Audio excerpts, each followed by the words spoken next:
देखिए green TV YouTube पर भी, बस सब्सक्राइब करें और बेल आइकन दबाएं। नमस्कार, आप देख रहे हैं किसान बुलेटिन। मैं हूं आपके साथ प्राची तिवारी। आइए नजर डालते हैं खेती किसानी और ग्रामीण भारत से जुड़ी आज की जरूरी हेडलाइंस पर। आम बजट 2022 में किसानों के लिए सरकार ने किए कई ऐलान। कृषि की नई तकनीकों से प्राकृतिक खेती को दिया बढ़ावा। इंजीनियर बने 5वीं पास महेश मांझी, बनाई बिना डीजल और बिजली से इस्तेमाल होने वाली सिंचाई मशीन। किसान पशुपालकों और गौशालाओं को मिलेगा फायदा। राज्य सरकार ने लॉन्च किया पीपीजी मॉडल। केंद्रीय वित्त मंत्री निर्मला सीतारमण ने आज संसद में वित्त वर्ष 2022-23 के लिए आम बजट पेश करते हुए कई बड़े ऐलान किए हैं, जिनमें किसानों और कृषि क्षेत्र पर भी ध्यान देते हुए केंद्र सरकार ने कई घोषणाएं की हैं। आपको बता दें कि बजट सत्र के पहले दिन निर्मला सीतारमण ने किसानों के लिए ऐलान करते हुए कहा कि प्राकृतिक खेती को बढ़ावा देने के साथ ही किसानों को हाईटेक बनाने के लिए पीपीपी मॉडल की शुरुआत की जाएगी। इसके अलावा केमिकल फ्री नेचुरल फार्मिंग को भी प्रमोट किया जाएगा। इसके पहले चरण में गंगा किनारे के 5 किलोमीटर के कॉरिडोर में आने वाली जमीन को लिया जाएगा। वहीं कृषि और खेती से जुड़े सामान को सस्ता करने को लेकर भी जरूरी कदम उठाए जाएंगे। इतना ही नहीं, सरकार ने साल 2023 को मोटा अनाज वर्ष के तौर पर मनाने की भी घोषणा करते हुए कहा कि भारत में रसायन मुक्त प्राकृतिक खेती को बढ़ावा दिया जाएगा ताकि किसानों को इसका लाभ मिल सके। सरकार की तरफ से किसानों को डिजिटल सर्विस का भी लाभ प्रदान किया जाएगा। वहीं तिलहनों के उत्पादन को बढ़ावा देने के लिए सरकार प्रतिबद्ध है। इसके अलावा सरकार ने 44,605 करोड़ रुपए के केन बेतवा लिंक परियोजना का कार्यान्वयन भी किया, जिसका उद्देश्य 9 लाख हेक्टेयर से अधिक किसानों की जमीन को समय पर सिंचाई और करीब 62 लाख लोगों को पेयजल की आपूर्ति करना है। बजट में एक बड़ी घोषणा का ऐलान करते हुए निर्मला सीतारमण ने कहा कि रबी वर्ष 2021-22 में 163 लाख किसानों से 1,208 मीट्रिक टन गेहूं और धान की खरीद एमएसपी पर की जाएगी। खेती के कामों में नई तकनीकों को बढ़ावा देते हुए वित्त मंत्री ने ड्रोन के इस्तेमाल से फसल मूल्यांकन, भूमि अभिलेख और कीटनाशकों का छिड़काव आदि जैसे काम करने पर भी जोर दिया। कृषि सिलेबस में भी फार्मिंग कोर्स जोड़ने का ऐलान किया जाएगा। जाहिर है कि देश के आम जन से लेकर किसानों तक सभी को हर साल फरवरी में पेश होने वाले आम बजट का इंतजार रहता है। लेकिन जिस तरह के हालात बीते 1 साल से किसानों और केंद्र सरकार के बीच बने हुए हैं, उसे देखते हुए किसानों और कृषि एक्सपर्ट्स को इस बजट सत्र का खासा इंतजार था। हालांकि सरकार द्वारा पेश किया गया बजट किसानों की उम्मीदों पर कितना खरा उतरा है, उसके लिए मैं चाहूंगी कि हमारे सभी किसान दर्शक कमेंट बॉक्स में अपनी राय लिखकर हमें जरूर बताएं। झारखंड के हजारीबाग के टीटी झरिया स्थित मुर्गी गांव के रहने वाले महेश मांझी ने देसी जुगाड़ का एक अनोखा उदाहरण पेश किया है। दरअसल यहाँ रहने वाले किसान मांझी, जिनकी उम्र करीब 60 साल है, उन्होंने अपने देसी जुगाड़ की बदौलत एक सिंचाई मशीन का निर्माण किया है। खास बात तो यह है कि उनके इस जुगाड़ में साइकिल की मदद से मोटर पंप से पानी निकाला जाता है, यानी कि किसानों को ना तो डीजल की जरूरत पड़ती है और ना ही बिजली की। किसान की माने तो उन्होंने इसको बनाने के लिए एक बेकार पड़ी मोटर पंप का इस्तेमाल किया। इसके बाद उन्होंने साइकिल के पिछले टायर को खोलकर उसमें बेल्ट लगाकर पानी के पंप से कनेक्शन कर सिंचाई मशीन को तैयार कर दिया। बस फिर क्या था, महेश मांझी के इस काम की वाहवाही अब जगह जगह होने लगी है।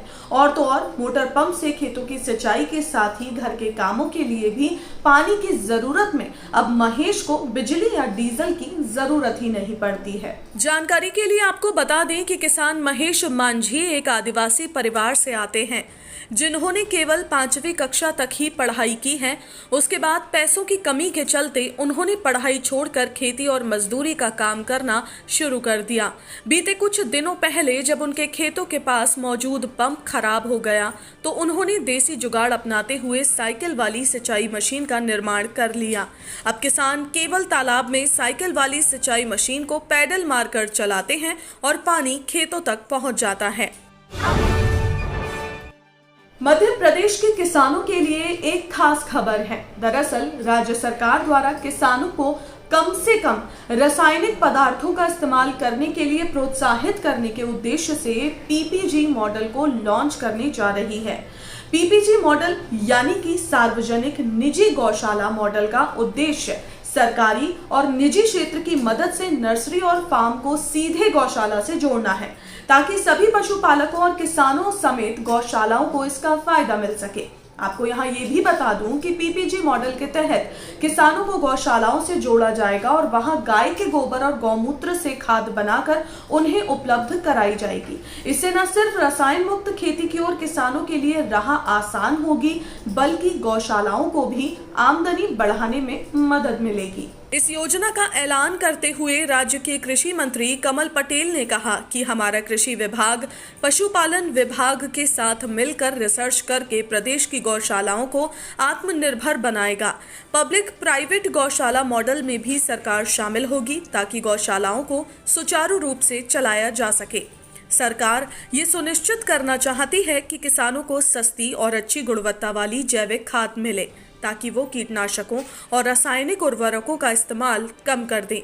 इससे न सिर्फ मिट्टी की उपजाऊ क्षमता को खत्म होने से बचाया जा सकेगा, बल्कि कृषि की लागत में भी कमी आएगी।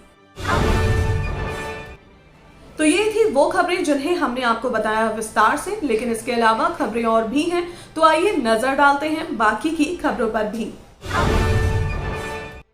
हाल ही में महाराष्ट्र के राज्यपाल भगत सिंह कोश्यारी नासिक के इगतपुरी दौरे पर पहुंचे थे, जहां उन्होंने जैविक खेती के बारे में किसानों को जागरूक करते हुए कहा कि देश में खाद्यान्न का भरपूर उत्पादन हो रहा है। हम दूसरे देशों को भी अनाज दे रहे हैं। ऐसे में अब जिस चीज की जरूरत है वो है गुणवत्ता वाले अनाज की। पिछले कुछ सालों से रासायनिक खादों का प्रयोग बढ़ता जा रहा है, जिसके चलते ही लोगों में बीमारियां बढ़ रही हैं। राज्यपाल कोश्यारी ने कहा कि इसलिए किसानों के लिए जरूरी है कि वो कृषि सिस्टम में बदलाव कर उत्पादन बढ़ाएं, समय के साथ होने वाले खर्च को भी वो नियंत्रित करें। जैविक खेती को आधुनिक तकनीक से जोड़ने की जरूरत है।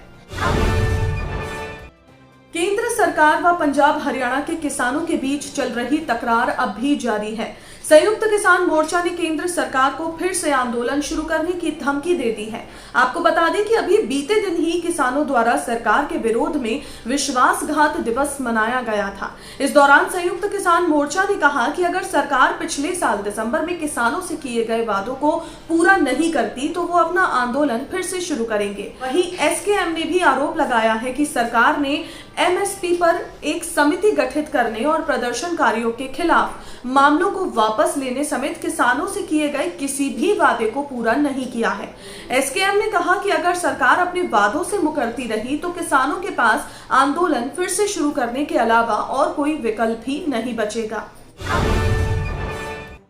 बिहार में इन दिनों किसान खाद की समस्या से जूझ रहे हैं। घंटों तक लंबी लाइन में लगने के बाद भी किसानों को खाद नहीं मिल पा रही है। इस बीच छपरा के मढ़ौरा में एक खाद की दुकान पर किसानों के बीच जमकर मारपीट हुई, जिसका एक वीडियो अब सोशल मीडिया पर काफी तेजी से वायरल हो रहा है। किसानों का आरोप था कि खाद की बिक्री में लापरवाही की जा रही थी। इसी को लेकर किसान आपस में भिड़ गए। दरअसल हुआ ये बिहार के मढ़ौरा में खाद और बीज की किल्लत के बीच जब किसानों को सुबह खाद बंटने की जानकारी मिली तो वो सैकड़ों की संख्या में जमा हो गए। इस बीच खाद बांटने को लेकर अनियमितता बरतने पर दो किसान पक्ष आपस में भिड़ गए और मारपीट तक होने लगी। आज के किसान बुलेटिन में फिलहाल इतना ही। आप स्वस्थ रहिए और अपना ध्यान जरूर रखिए। फिलहाल मुझे दीजिए इजाजत। नमस्कार। देखिए ग्रीन टीवी यूट्यूब पर भी, बस सब्सक्राइब करें और बेल आइकन दबाएं।